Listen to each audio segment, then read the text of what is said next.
Dezembro de 1939. O corredor subterrâneo ecoa com gritos agudos. Dois guardas arrastam um homem baixo pelo chão de concreto frio. Na filmagem mental da cena, nota-se o colapso físico. Ele não caminha. Suas pernas cederam completamente. Os pés apenas riscam a superfície áspera, enquanto ele é puxado à força pelos braços. Horas antes, a situação era oposta. Ele estava sentado no tribunal. A postura era confiante, o olhar arrogante, mas a leitura da sentença quebrou sua psique instantaneamente. Agora, ele chora convulsivamente. Ele se debate e implora por uma piedade que nunca existiu naquele lugar. Por que tanto medo? Ele sabia exatamente o que vinha a seguir. Nikolai Yezhov conhecia cada etapa do processo. Ele foi o arquiteto do expurgo mais sangrento de Stalin. Ele assinou as listas, ele enviou os pelotões. Mas agora, o sistema que ele construiu se voltou contra seu criador. À primeira vista, um homem patético pedindo ajuda. Mas na prática, o responsável por centenas de milhares de túmulos sem nome, o carrasco tornou-se a vítima final. Inscreva-se no canal agora e ative as notificações. Nós expomos os capítulos escuros que os livros ignoram e você não pode perder o que vem a seguir. Comente abaixo qual figura histórica devemos investigar no próximo vídeo e pressione o like se estiver pronto para entrar na mente distorcida do homem mais temido do regime soviético. 1,51 m de altura. Essa era a estatura física de um dos maiores assassinos da história. Império Russo. Nikolai Ivanovich Yezhov nasce na miséria absoluta. Sua mãe passa os dias de joelhos, esfregando o chão como empregada. Seu pai vive na corda bamba entre tocar música e administrar um bordel. O cheiro de álcool e desespero impregna a casa. A educação formal de Nikolai termina rápido. Mal conclui o ensino fundamental. As fábricas e as oficinas de costura o engolem ainda criança. Ele é pequeno, quase invisível. As pessoas olham através dele, ignorando sua presença. Esse é o primeiro erro fatal delas. O exército imperial russo não se importa com seu tamanho. Em 1915, ele é convocado. Yezhov conhece o gosto de sangue nas trincheiras. Ele sofre ferimentos que derrubariam homens com o dobro do seu peso, mas continua de pé. 2 anos depois, o cenário muda. Ele faz uma escolha estratégica. Maio de 1917. 6 meses antes de Vladimir Lenin virar a Rússia pelo avesso, Yezhov se junta aos bolcheviques. A guerra civil explode. Por que um homem tão pequeno subiu tão rápido? Ele não tinha carisma nem oratória. O que ele tinha era uma lealdade banhada a sangue. A guerra termina em outubro de 1922. A nação está em cacos, mas para homens ambiciosos, o caos é uma oportunidade. Durante a década de 20, Yezhov opera nas sombras. Ele trabalha como secretário em vários comitês do Partido Comunista.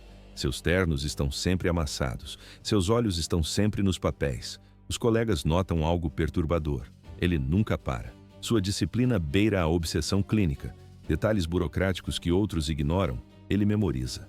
À primeira vista, um burocrata inofensivo de terno barato, mas na prática, uma máquina de processar informações e inimigos. Em 1930, ele já senta à mesa do Politburo. As figuras mais poderosas da União Soviética agora são seus pares. Yezhov troca a primeira esposa por Yevgenia Feigenberg, uma mulher judia, glamourosa, 9 anos mais jovem. Eles adotam Natasha, uma órfã. Constroem a fachada de uma família soviética perfeita.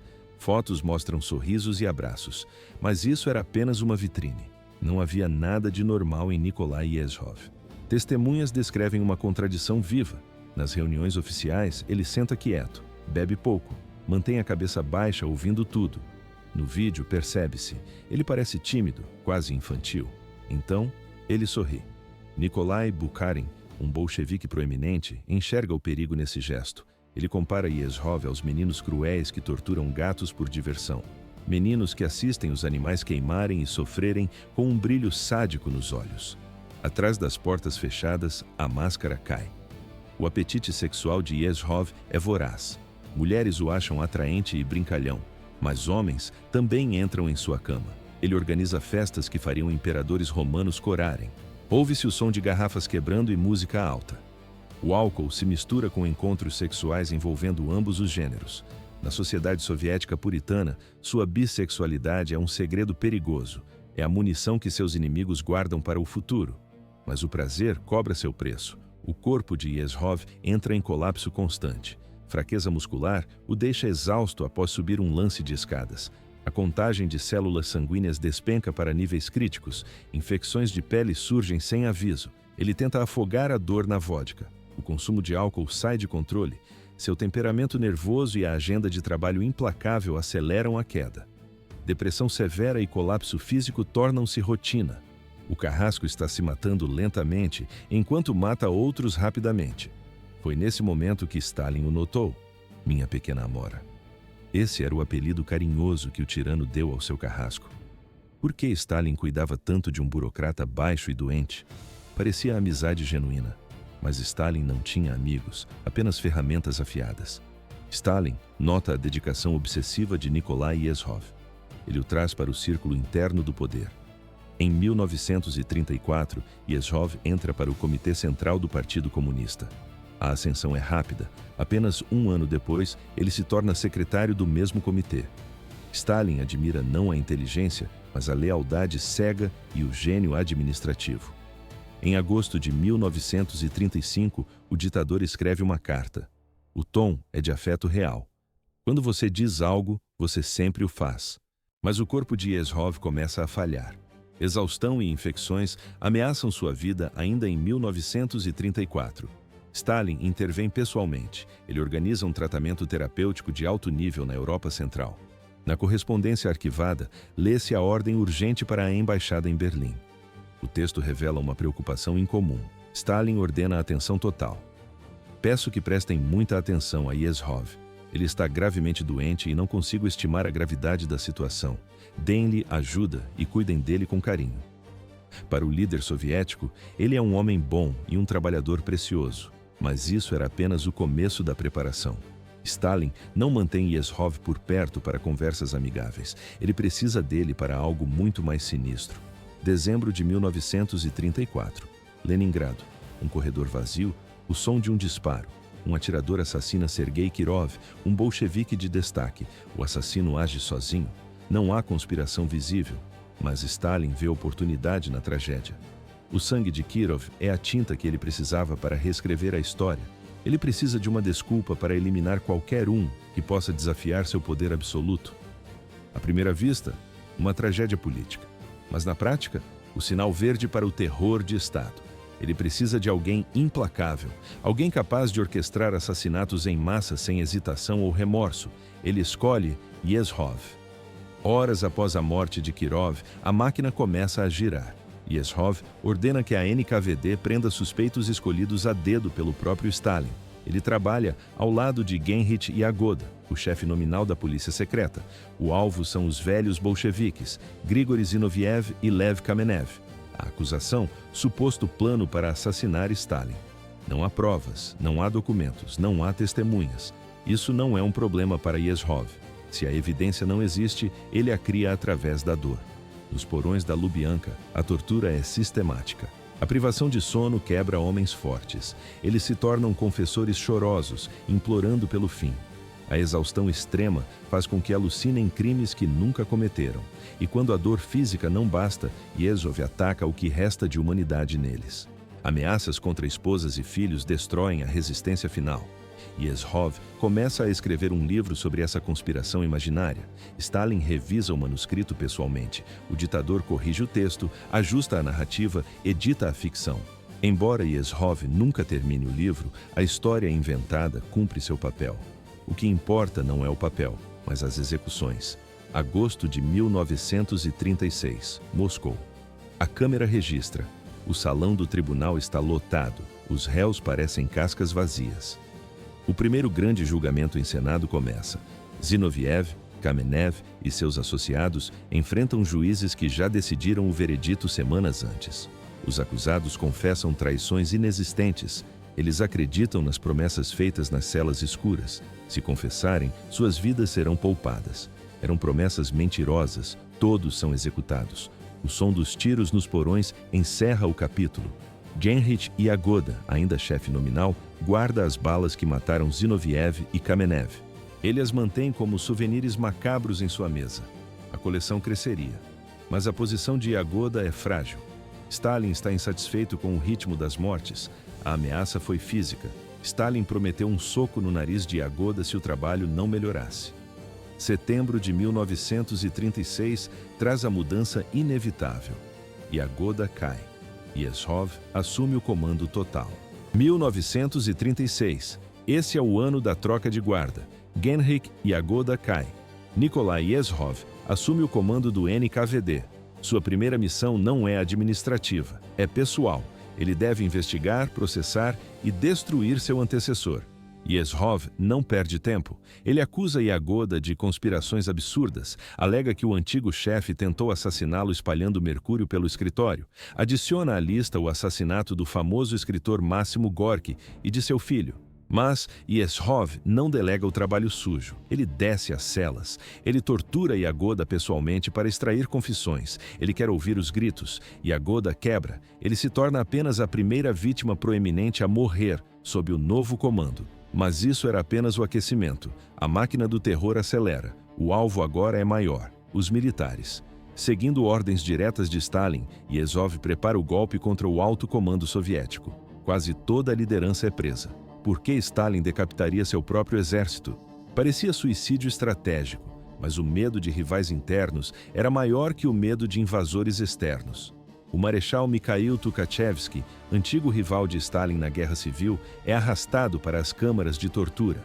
O pequeno Yezhov supervisiona o interrogatório. Ele observa cada golpe. Sob tortura brutal, o marechal cede. Confessa ser um agente fascista alemão, confessa trabalhar com Nikolai Bukharin para derrubar Stalin. O Tribunal Militar Especial é rápido, o veredito é a morte. Visualiza-se a cena final. Yezhov observa os carrascos. Tukhachevsky é posicionado. Um disparo na nuca. O corpo cai. Sangue pulveriza o chão de concreto. Yezhov corre para relatar o feito a Stalin. O ditador tem fome de detalhes. Quais foram as últimas palavras dele? Exige Stalin. Yezhov responde com frieza calculada. A cobra disse que era dedicada à pátria e ao camarada Stalin. Pediu clemência, mas era óbvio que não estava sendo sincero. Ele não havia baixado as armas. O Exército Vermelho sofre uma hemorragia de liderança. O NKVD executa 3 dos 5 marechais.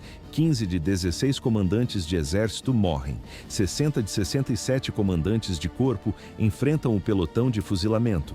Todos os 17 comissários são eliminados. A força militar que derrotaria os nazistas é aleijada antes mesmo que a guerra comece. Mas Stalin ignora as ameaças futuras. O foco é o presente. 30 de julho de 1937. Yezhov propõe a ordem número 00447 ao Politburo. O documento pede execuções em massa, deportações em escala sem precedentes. Centenas de milhares morrerão por nada. Em seguida, o ritmo aumenta. Agosto de 37 traz a ordem 00485. O alvo agora é a minoria polonesa. Eliminação sistemática entre 37 e 38. O grande expurgo consome a todos, membros do partido, bolcheviques, oficiais camponeses intelectuais, nacionalidades inteiras. O terror opera de forma aleatória porque Yezhov abraça o caos. Ele declara sua filosofia sem rodeios. Haverá algumas vítimas inocentes nesta luta contra agentes fascistas. Estamos lançando um ataque massivo. Melhor que 10 inocentes sofram do que um espião escape. Quando se corta madeira, voam as lascas. Yezhov não é um burocrata de gabinete. Na filmagem da época, nota-se, ele está sempre em movimento, agitado. Ele supervisiona execuções, participa de espancamentos. Seu sadismo vira lenda nos corredores do poder. Nikita Khrushchev, então conselheiro próximo de Stalin, visita o escritório de Yezhov. Ele nota algo perturbador: manchas escuras no uniforme, manchas no chão.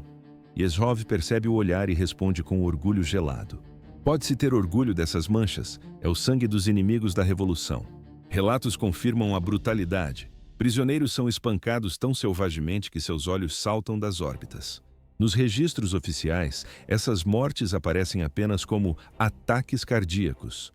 Yezhov aplica engenharia à morte. Ele projeta uma sala de execução especial. O chão é de concreto inclinado. No final, uma parede de troncos de madeira para absorver as balas e evitar ricochetes. Mangueiras e ralos estão posicionados para limpeza imediata. Não é uma prisão. Funciona como um matadouro, processando seres humanos em cadáveres com eficiência industrial. O apelido surge naturalmente, o anão sangrento. À primeira vista, um pai dedicado e amoroso, mas na prática, o carrasco mais prolífico do século. Enquanto milhões sofrem nos gulags, Yezhov vive como realeza. Ele, sua esposa Evgenia e a filha adotiva Natasha ocupam uma dacha luxuosa. Cinema privado, quadra de tênis, equipe completa de criados. Yezhov ensina Natasha a andar de bicicleta. Ele brinca no jardim. A contradição é impressionante. De dia, ele projeta câmaras de execução. De noite, ele lê histórias de ninar. Os números de 1937 e 38 revelam a escala do horror. Mais de 1.300.000 prisões. Aproximadamente 682.000 execuções por crimes contra o Estado. A população do Gulag dispara em 685.000 detentos. Quase triplica em 2 anos. Pelo menos 140.000 prisioneiros morrem de desnutrição, exaustão e condições brutais. O número real é certamente maior. No final de 1938, o trabalho estava concluído. Os inimigos de Stalin estavam mortos ou presos. A utilidade de Yezhov havia expirado. Abril de 1938. Essa foi a data do início do fim. Nikolai Yezhov comete um erro fatal. Ele se gaba de seu poder, afirmando que o Politburo está em suas mãos. Stalin não tolera subordinados que esquecem seu lugar. A resposta do líder soviético é fria e burocrática. Ele promove Yezhov a comissário do povo para o transporte aquático. Parece uma honra. Na realidade, é um rebaixamento disfarçado, um sinal claro de desgraça iminente, mas a queda estava apenas começando. 2 meses depois, o desastre aumenta. Genrik Lushkov, comandante da NKVD no Extremo Oriente, deserta para o Japão. Ele leva segredos de Estado. Para Stalin, a conclusão é óbvia. Yezhov perdeu o controle sobre seus próprios homens. Agosto de 1938. Lavrenti Beria chega a Moscou. Oficialmente, ele vem para ajudar Yezhov na NKVD. Na prática, ele vem para destruí-lo. No outono, o cerco se fecha. Os colegas mais próximos de Yezhov começam a desaparecer. Eles são levados para as prisões que o próprio Yezhov ajudou a encher. Ele reconhece os sinais. O cheiro de medo é familiar. Yezhov pede o divórcio a Yevgenia. Ele espera que a separação legal a proteja da purga. Por que o divórcio não funcionou? Poderia parecer uma proteção lógica, mas a lista de amantes e as conexões de Yevgenia com inimigos do povo já haviam selado seu destino. Ela está vulnerável. Cartas desesperadas são enviadas a Stalin. Nenhuma resposta chega. O silêncio do Kremlin é absoluto. Yevgenia toma uma decisão drástica. Ela implora a Yezhov por veneno. Eles combinam um sinal visual para o momento final. Quando a prisão dela for inevitável, ele enviará um objeto específico. À primeira vista, um presente inofensivo, mas na prática, uma sentença de morte. O objeto escolhido é uma estatueta de um anão. Novembro de 1938. O sinal chega. O anão é entregue.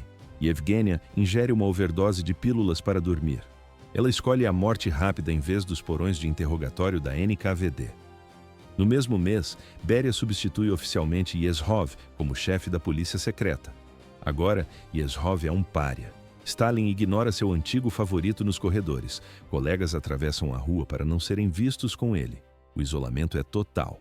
Yezhov para de trabalhar completamente. Ele se entrega ao álcool. Seu apartamento no Kremlin se transforma em um cenário grotesco.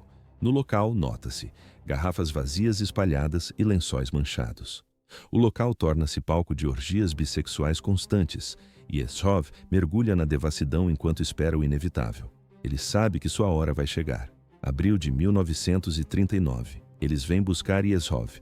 Fevereiro de 1940. A tortura que ele infligiu a milhares tornou-se sua única realidade. Por que ele confessou crimes que jamais cometeu? Parecia loucura admitir o impossível.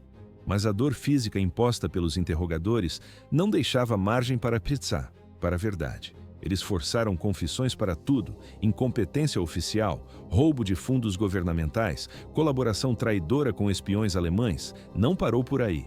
Fizeram-no confessar promiscuidade sexual e homossexualismo. No estado puritano de Stalin, essas acusações eram fatais. Na filmagem mental da época, imagina-se a cena. Um homem pequeno, quebrado, cercado por gigantes. Yezhov enfrenta o colégio militar. O cenário é idêntico ao de Yagoda, seu antecessor eliminado. Mesmo agora, no banco dos réus, ele mantém sua declaração de amor a Stalin. Ele nega ser espião, nega ser terrorista. Prefiro a morte a contar mentiras, ele insiste. Ele afirma que sua confissão anterior foi extraída sob tortura brutal. O julgamento secreto termina. Yezhov é levado de volta à sua cela. 30 minutos se passam. O silêncio no corredor é absoluto. Os guardas o convocam novamente. O veredito é lido: morte. À primeira vista, um procedimento judicial padrão, mas na prática, era um teatro para legitimar um assassinato. O corpo de Yezhov cede, ele desmaia. Os guardas o seguram antes que ele atinja o chão de concreto. Ao recobrar a consciência, o controle desaparece. Ele fica histérico, chora incontrolavelmente. O pedido imediato de clemência é negado na hora. Yezhov colapsa totalmente. Ele grita. Ouve-se o som de botas arrastadas e tecido rasgando. Ele luta fisicamente com os guardas enquanto o arrastam para fora da sala. O homem que assistiu a centenas de milhares morrerem com satisfação fria, agora encara o fim aterrorizado e soluçando. Mas isso era apenas o começo do fim. 4 de fevereiro de 1940. O futuro presidente da KGB, Ivan Serov, prepara sua arma. Um tiro na parte de trás da cabeça. Nikolai Yezhov cai morto. Ele tinha 44 anos. Não houve funeral. O corpo é imediatamente cremado. Suas cinzas são despejadas em uma vala comum no cemitério Donskoye, em Moscou. Ele agora repousa ao lado das incontáveis vítimas que ele mesmo ordenou matar. Por anos, sua morte permanece um segredo de Estado. Em 1948, a revista Time ainda relata rumores de que Yezhov poderia estar vivo em um hospício. Ninguém sabia a verdade. Depois ficou pior para P.S. família. Após a morte de ambos os pais, sua filha Natasha é enviada de volta para um orfanato. Ela é forçada a entregar o sobrenome Yezhov. O nome é considerado veneno. Devido ao seu papel central no Grande Expurgo, as autoridades soviéticas e russas nunca reabilitaram Yezhov oficialmente. Na Rússia de hoje, ele permanece conhecido apenas como o carniceiro que executou as atrocidades ordenadas por Stalin. Nos arquivos, nota-se: seu rosto foi apagado de muitas fotos oficiais. Não houve lágrimas derramadas por Nikolai Yezhov. O carrasco finalmente encontrou sua execução.